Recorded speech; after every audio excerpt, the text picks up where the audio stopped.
তোমার পোলা বাইসা নাই। মা আলামিন, বৌমা তুমি কেমন আছো বৌমা? আরে আপনি ছাড়েন তো। আরে দাঁড়াও তো, আর হাঁটতে পারবো না। সে কখন থেকে তুমি ওকে হাঁটাইতেছো তো হাঁটাইতেছো। একটা রিক্সা আছে আর একটা গাড়ি আছে, কোথায় নিয়ে আসছো তুমি আমাকে? আরে রাগ করো না, দেখতেই পাচ্ছ তো আমাদের রাস্তাটা অনেক ছোট, আর এই রাস্তা দিয়ে না গাড়ি চলে না। আর শুনো, ওই যে আমাদের বাড়ি দেখা যাচ্ছে, একটু কষ্ট করো।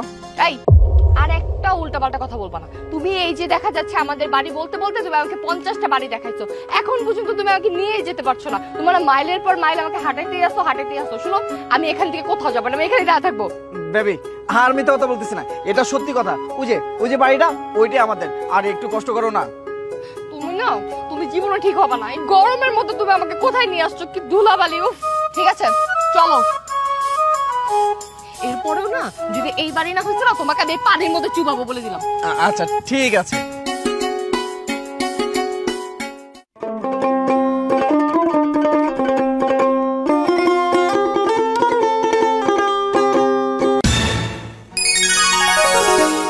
সর্দার ভাই। আরে আলামিন, আরে তোর কি লজ্জা শরম বলতে কিচ্ছু নাই? হ্যাঁ, তোকে চিনি না জানি না, হঠাৎ করে এসে তুই আমার হাজবেন্ডকে জড়া ধরছস। এই তোমার কি কমন সেন্সের কি অভাব আছে নাকি? তোমাকে এত দামি একটা ব্র্যান্ড থেকে আমার বাবা শার্টটা গিফট করছে, দেখো তো এই ভিখারিটা তোমাকে জড়া ধরার কারণে কি হয়েছে শার্টটা। আরে এই সমস্যা কি? তোদের মতো ভিখারিদের একটাই প্রবলেম। সুমাইয়া চুপ থাকো। হতে পারে উনি গ্রামের মানুষ, কিন্তু উনি আমার বড় ভাই। আমার জীবনে ওনার অনেক অবদান আছে।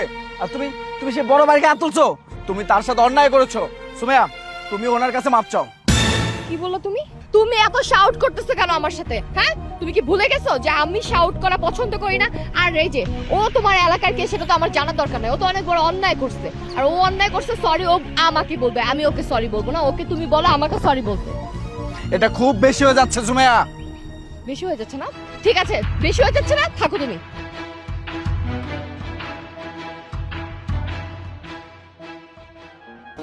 সর্দার ভাই, আপনি মনে কষ্ট পাবেন না, ওর হয়ে আমি আপনার কাছে ক্ষমা চাচ্ছি। আসলে শহরের মেয়ে তো, তাই এমনটা করেছে। আরে না, আমি কখনো কষ্ট পাইও নাই আর পাবো না। তুই আমার ছোট ভাই, সারা জীবন আমার ছোট ভাই থাকবে। চালু করে যা।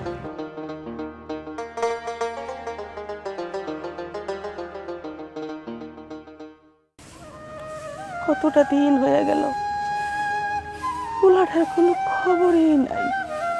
নাই মোবাইল, না একটু কথা বলার সুযোগ। আল্লাহ, তুমি জানো আমার পোলা কেমন আছে।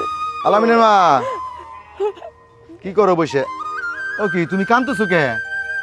ভাইজান, পোলাটার জন্য চিন্তা করতেছি। কতটা দিন হইল পোলাটার কোনো খোঁজ খবর নাই। শোনো, তোমার আগেও কইছি, এখনো কই, তোমার পোলা বাইসা নাই। না না, এই কথা কইেন না ভাইজান, এই কথা কইেন না। আরে তোমার পোলা যদি বাইসা থাকতো তাহলে তো আসতোই। আমি যেটা কই সেটা শোনো, আমার কথাটা মাইনে নাও। তোমার ছেলে মরে গেছে। না, আমার ছেলে মরে না, আমার ছেলে বাচ্চা আছে। ধুর, আল্লাহ, তুমি জানো আমার পোলা কই আছে, কেমন আছে। তুমি জানো। মা, আলামিন, বাজান,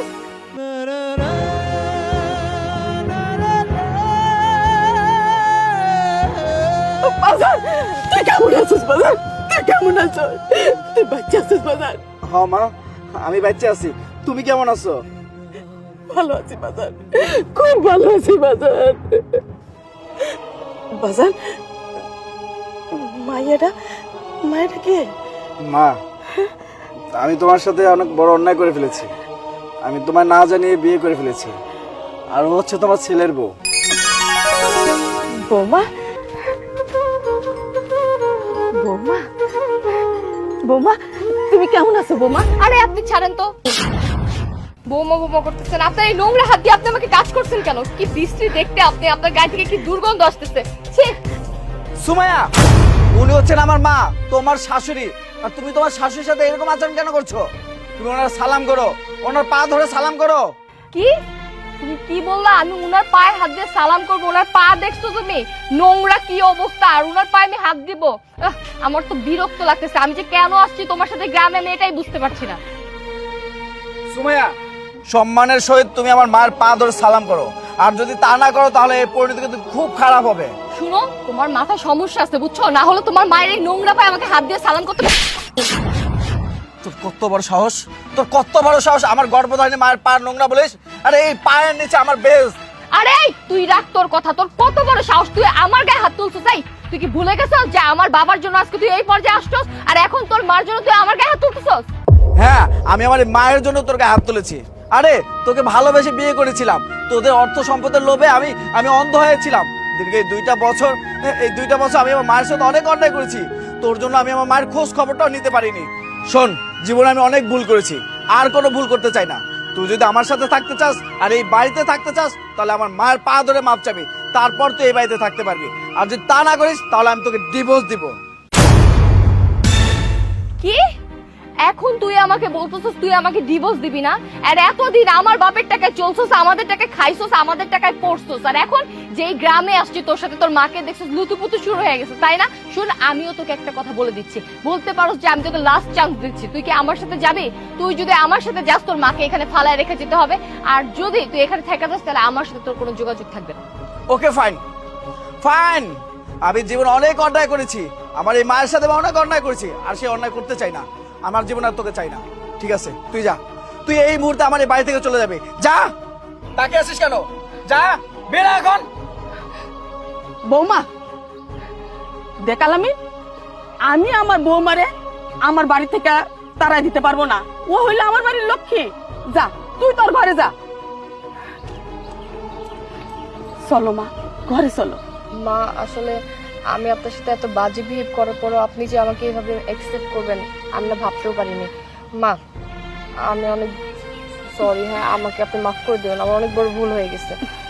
বৌমা রাখো তো, তুমি হইলে আমার আলামিনের বউ, আর আলামিন হয়েছে আমার কলিজা, তাহলে তো তুমিও আমার কলিজা। চলো তো, সংসারে এরকম টুকটাক ভুল ত্রুটি হয়েই থাকে। চলো চলো, ঘরে চলো।